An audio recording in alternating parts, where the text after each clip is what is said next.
There will be 10 key rules for foundation planting. It's an informative, step-by-step discussion explaining the best ways to go about creating a beautiful foundation landscape with curb appeal. With over 25 years of landscaping experience, Mrs. Delia has come across the same mistakes time and time again when it comes to the foundational landscaping of homes. She believes this presentation will provide guests with easy ways to enhance their property and not fall into common gardening traps. I just wanted to mention two upcoming events. One of them is a free CPR seminar. It's Sunday, April the 12th from 10 o'clock to 1 o'clock. Space is limited to the first 15 people. You should reserve your spot by contacting Lee Ives right over here at Dental Associates. We also have a networking mixer on Tuesday, April 21st from 5 p.m. to 7:30 at the Crown Plaza. Is that in Danbury? Southbury, okay. Network with local businesses, participate in an icebreaker, and win prizes. Refreshments will be served, $20 in advance or $25 at the door. Thank you very much. If you could give a hand to Karen Delia. Thank you for coming this morning. Well, thank you for coming. Firstly, I'm going to just tell you a little bit about me and the company and go through some of what we do, and then we'll get to the foundation stuff that you can all hopefully use in your own yards. Business has been in existence about almost 30 years. My husband started it up, and basically I do the landscape design. He's an arborist. My son now just graduated from UMass with a degree in arboriculture, so he's joined us in the business too. He's 22, so he feels like he's the man now. We're idiots, but nevertheless, he's a good kid and he's learning fast. So we do mostly residential landscaping. I'm just going to blast through these first pictures.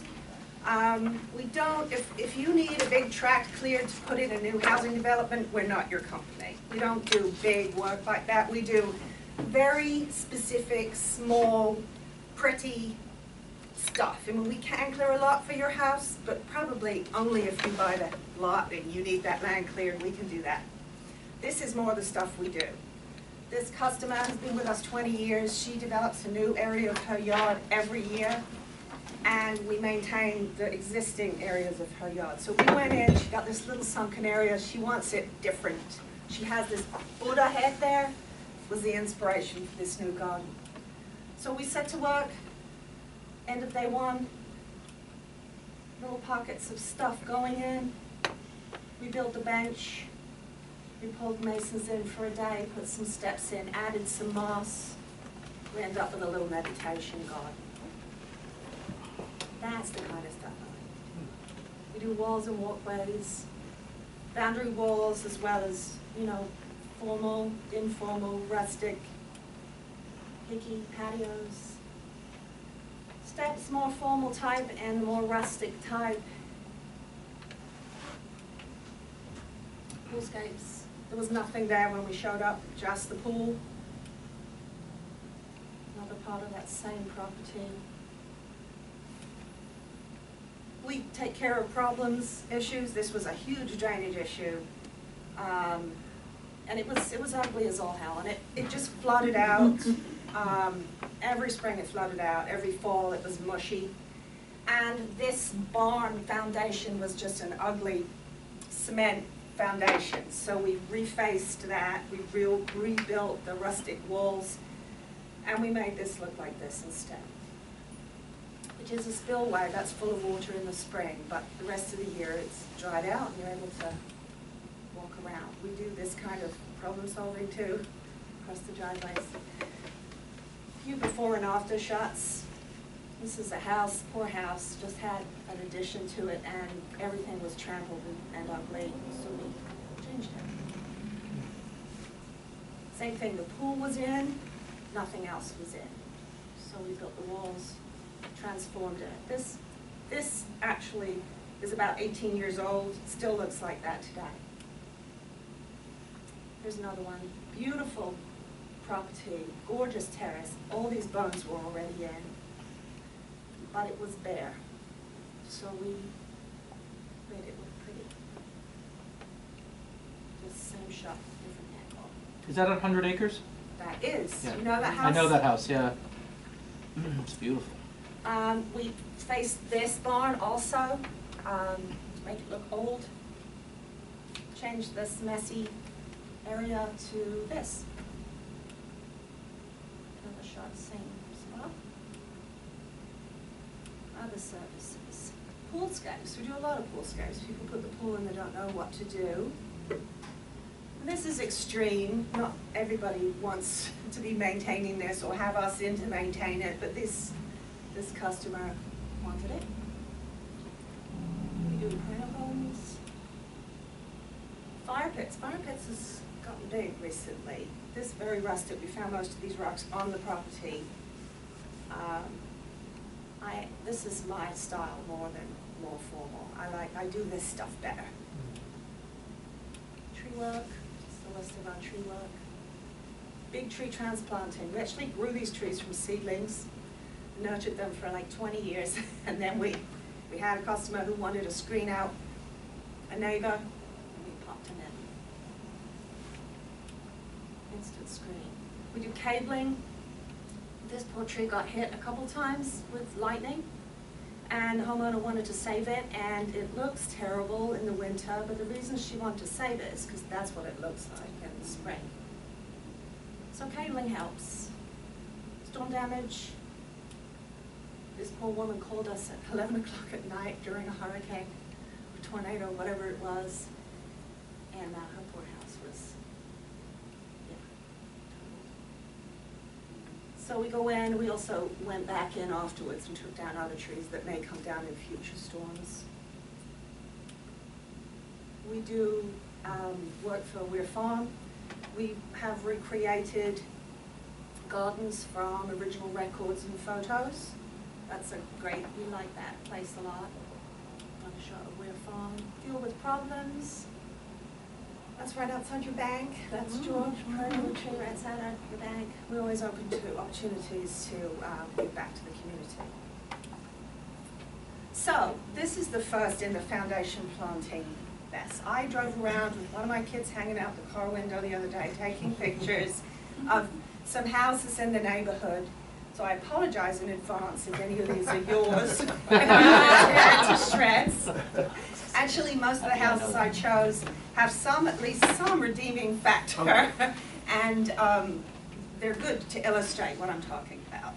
So the first reason you might choose to do a foundation planting at all is to cover up an ugly foundation.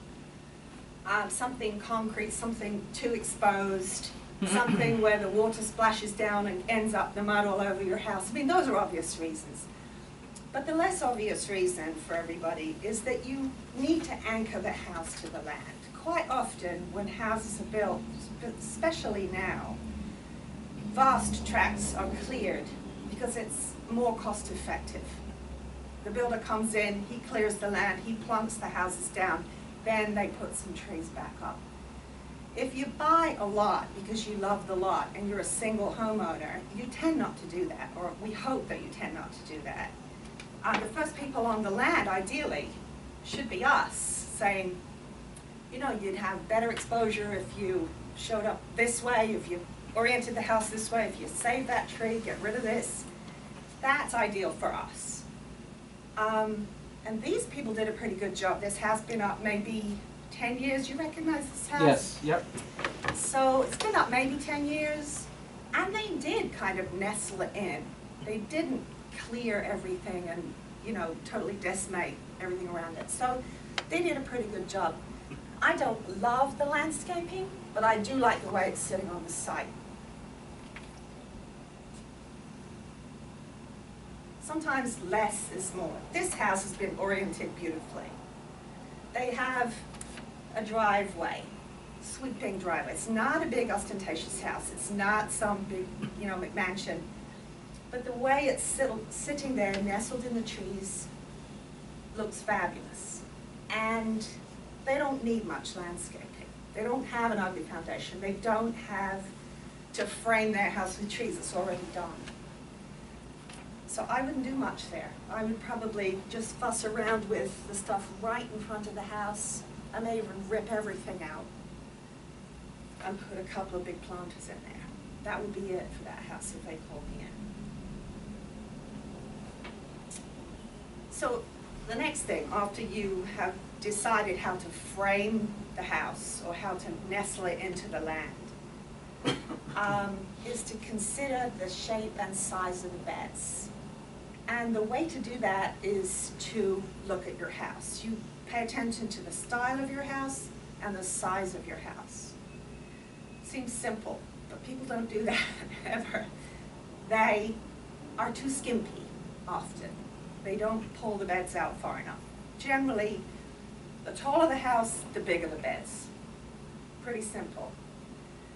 The style of the house, if you have a prairie style bungalow, your landscape should look very different than if you have a colonial home. If you have an antique home or, you know, a more modern ranch style house, or whatever, mid-century modern house, just bear it in mind, you know, look at the style. Can't go wrong with a boxwood. You can put a boxwood in anything, and the deer don't eat them, and they don't outgrow their space. They're, you know, one of those go-to plants, foundation plantings, for good reason. So just consider it and eyeball it. When you're thinking about landscaping your house, when you start, you should look at the big picture. One quote that stays with me from a very long time ago, it was actually by, I believe it was Lord Snowdon, who is a member of the royal family, and he is a photographer. And he said about his photography that you should not construct decoration, but instead decorate construction. And that quote stayed with me forever and ever, and that's how I approach landscape design. That's how I approach redecorating the room in my house too. But you can't be attached to details when you first start thinking about the overall picture of your landscape design. And you literally should step backwards, step way backwards. You should go to the beginning of your driveway. You should go to the drive by your house on the street. And you should take a big look at those big shapes. Don't think about individual plants yet at all. We're going to get halfway through this thing and we haven't even thought of a plant yet. You need to think of shapes, planes, sizes. You like that? That's okay. That's got a good start. This is good. We need something here. This, I think, is a circular driveway, which is why there's no front walk leading anywhere. It's hard to see it in this picture. One of my problems with people's houses is stuff that grows up and cuts the light out of the windows. You know. But it's not bad. The shapes look good.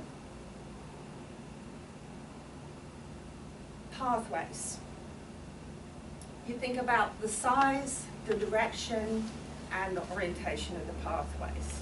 Go back to this one for a minute. If this house was in town, up on Main Street, and there was a white picket fence up in front, and you pulled in around the side to your driveway, it would be very appropriate to have your front walkway go all the way out to your fence, all the way out to the street, because it makes sense.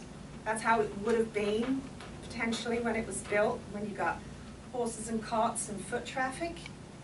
It wouldn't be the way we live now, which is to drive in your driveway and hike around, you know, to the back door.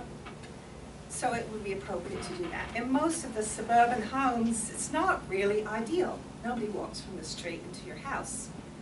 So you've got to come in from the side, from the easiest place where people park. People mess up the driveways all the time, too. They don't leave enough space to turn around. They don't leave enough space for guest parking. And I know it doesn't happen every day necessarily, but still, when they have a guest or two, there's a big log jam in the driveway. Nobody can get in or out. The size of your pathways, people typically make them too small. If you want to walk side by side with another adult, you need 5 feet of walkway. It seems like a big space, but less than that, you're walking single file. The stoop, when you get to the landing in front of the door, it needs to be big, bigger than you think it should be. The reason is you don't want to stand on it, be pushed back by the screen door in some instances, or have your guests stand one behind each other on your step and have to take a step back when you open the door. I mean, sometimes we don't have the room for this. We don't have the resources for this, but ideally, you should do it pretty big. So this one has all kinds of issues. It's overplanted, the stuff's gotten too leggy, the beds are too narrow, the walk is too skimpy, and it's also got this ungainly slope all the way down. I'm sorry if this is your house. We can fix this easily.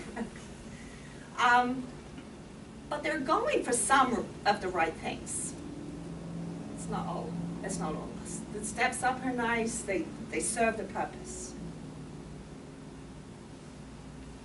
Grading and drainage bears mentioning. This house, even though it has no landscaping to speak of, and it's just plopped on the land, the way I was talking about earlier about newer construction, at least they're not going to have a grading and drainage problem. Everything is pitched away from the house. If you don't pitch it away from your house, it goes straight down into your foundation. It's a no-brainer. People don't think about it. If your house is set down off the road, it's more of an issue than if it's set up off the road. It just bears mentioning. Also, I didn't do anything about this particularly, but lighting. Lighting bears mentioning too. When you've got everything ripped up, now's the time to put your lighting in. Safety issues, aesthetic issues, lighting's always good. If you've got steps, instead of having those little things sticking out of your landscaping, the under lighting, just lighting the way, gently, easily, doesn't burn much fuel. Simple thing to do when everything's ripped up, not so easy when it's all finished and when it's an afterthought. So grading and drainage and lighting is always something you should be taking off first. So we got to 5, no plants yet. All right, back to this same house. The things I don't like about this house is that there are far too many different varieties of plant material.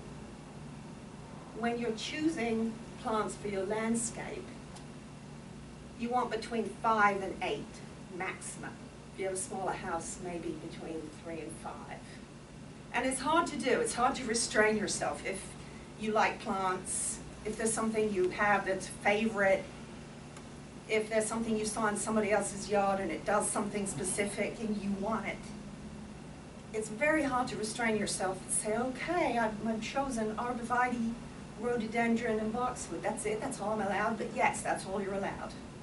Because otherwise it looks like this.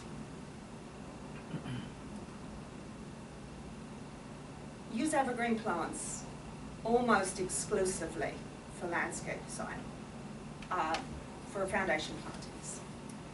Here in this climate, October 18th is peak foliage day, usually.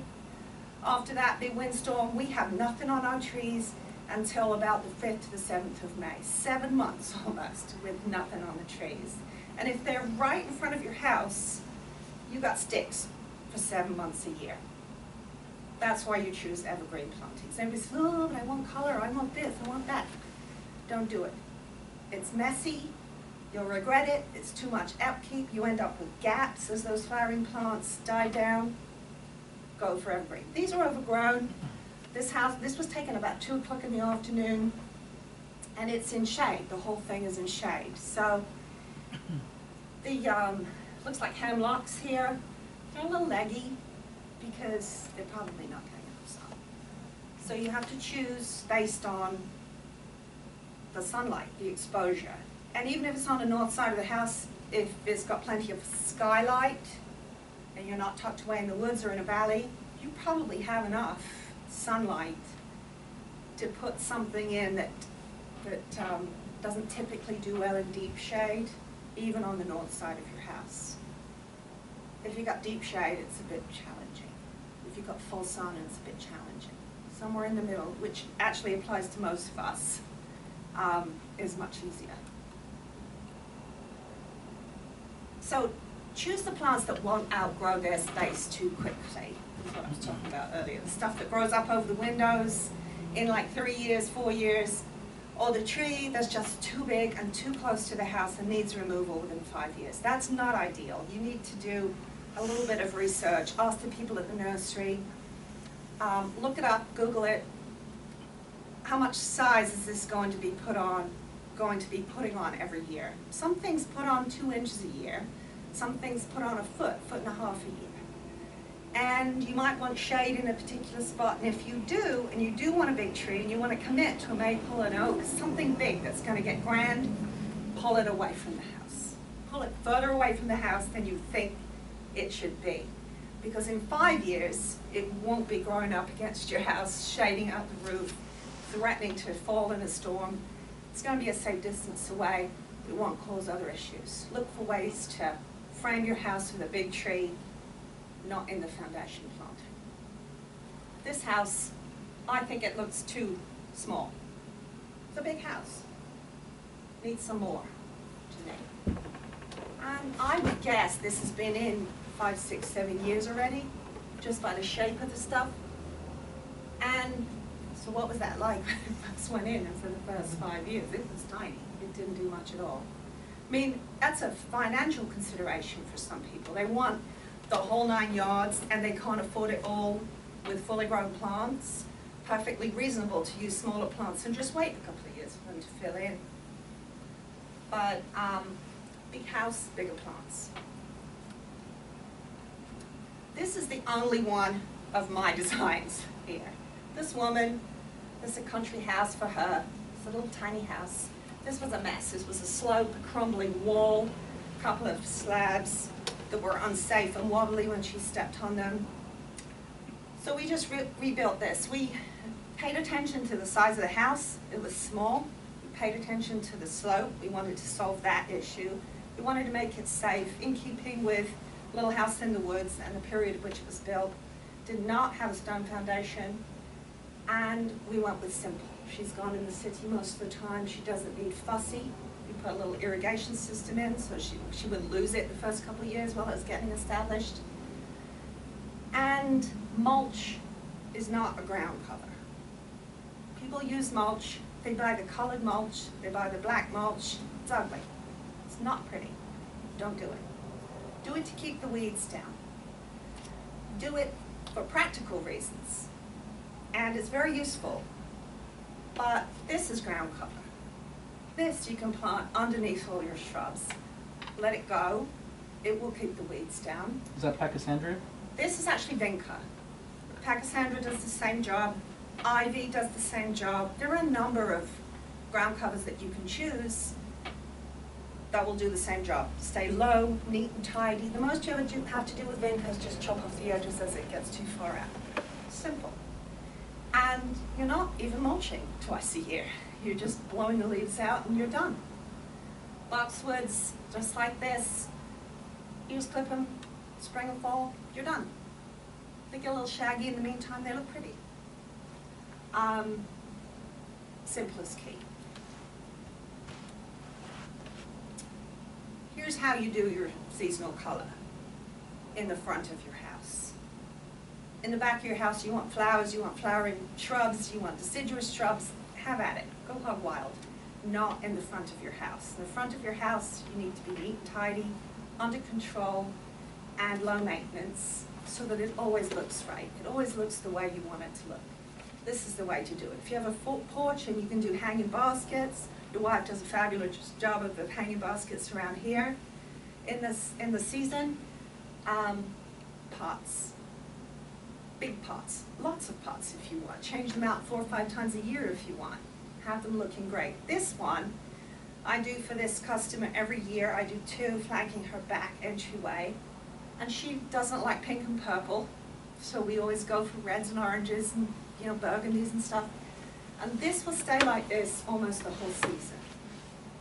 From Mother's Day, beginning of May, all the way through the fall. This will look pretty much like this. This is my kind of style. I'm very like English cottage garden in a pot, kind of blousy big potting person. might not be your taste, but whatever your taste is, you can reflect that in these little mini gardens. And, you know, have it look welcoming without it being in the ground and difficult to handle. So the last couple of slides are just a house that I found with no landscaping, and this is what I would do right out of the gate if you call me to your house and it looked like this.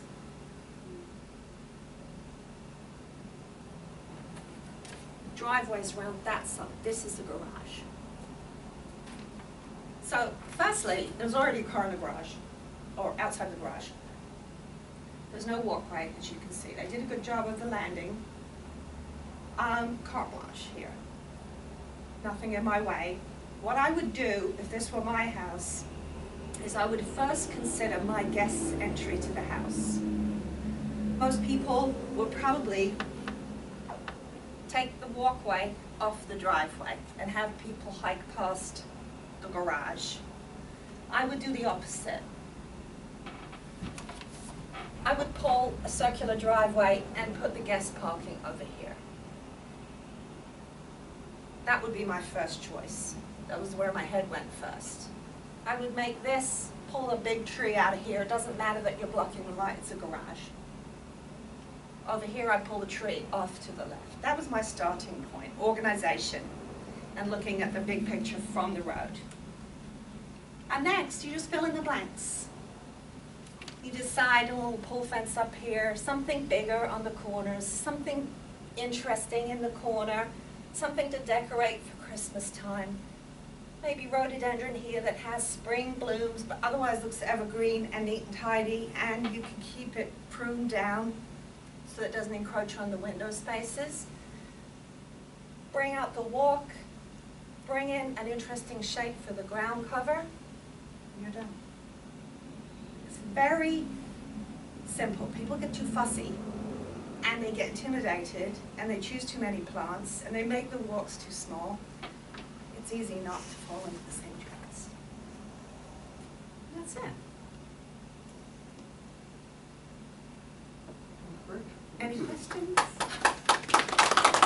I didn't use any of my notes. I'm sure I forgot to say all of what I was planning to say. I have one quick question. Yes. I like those, I don't even know, it's more of a grass, you know, the really poofy, you know, that come up. And last year, it's around the pool. I cut it down and expecting it to grow back, and then I just got a few stalks last year. Are you not supposed to do that? You are supposed to do that. I don't know why they didn't come back. Okay. Yeah, I have grasses in many people's houses, and they come back. You know, we wait. At our house, we have some. We wait till late because I like to see them in the winter time with their heads, and then we cut them down late, and it takes a while, but they do come back up nice and green. I don't know why. Maybe they didn't get enough water during the season. Maybe they got burnt out when you first planted them. What month of the year did you plant them?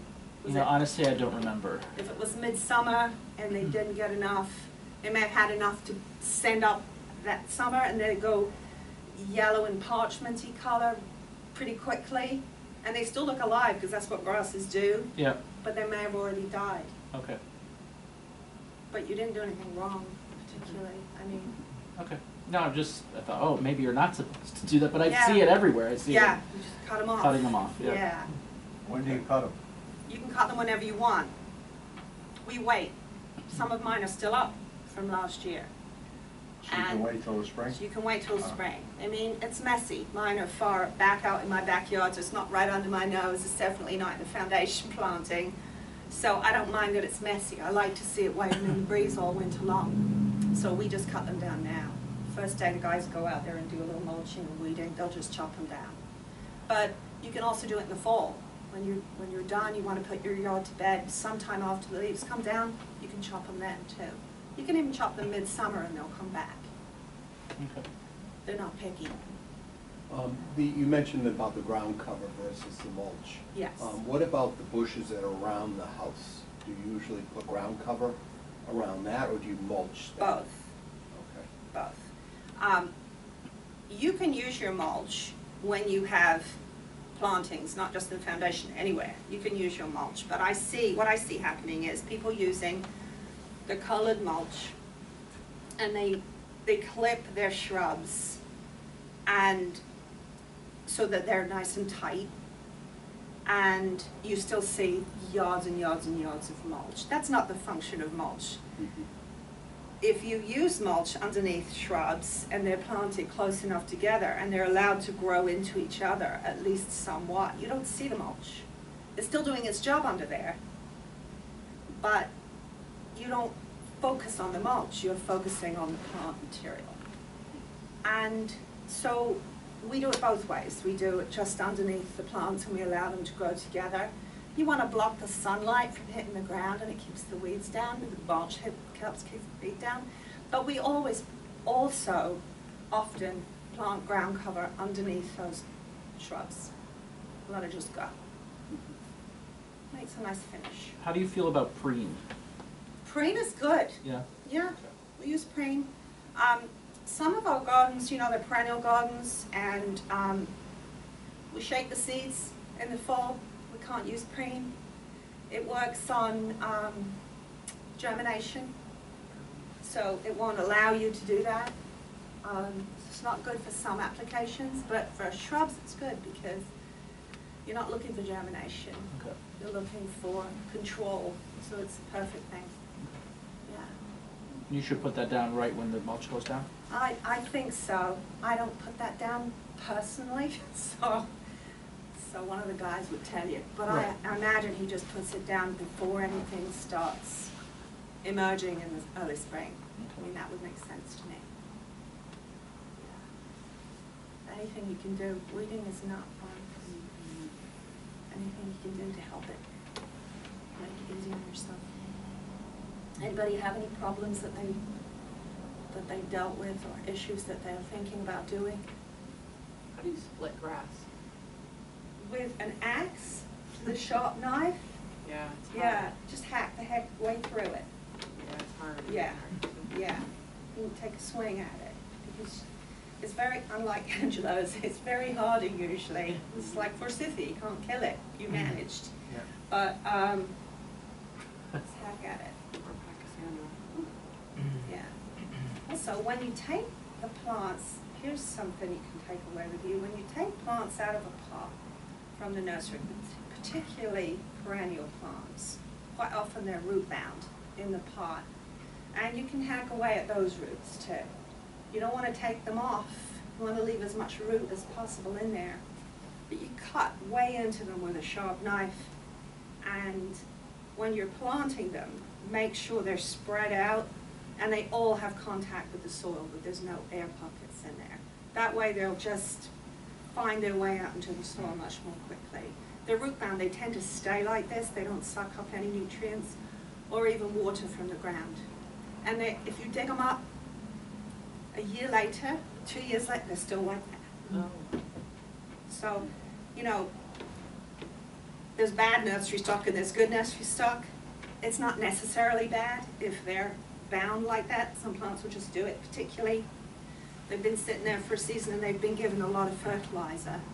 The roots want to grow and they've got nowhere to grow, so they go in on themselves. It makes perfect sense, but just slice into them. The underneath particularly, spread them out. So that's it. Thank you. Thank you very much. That was really informative.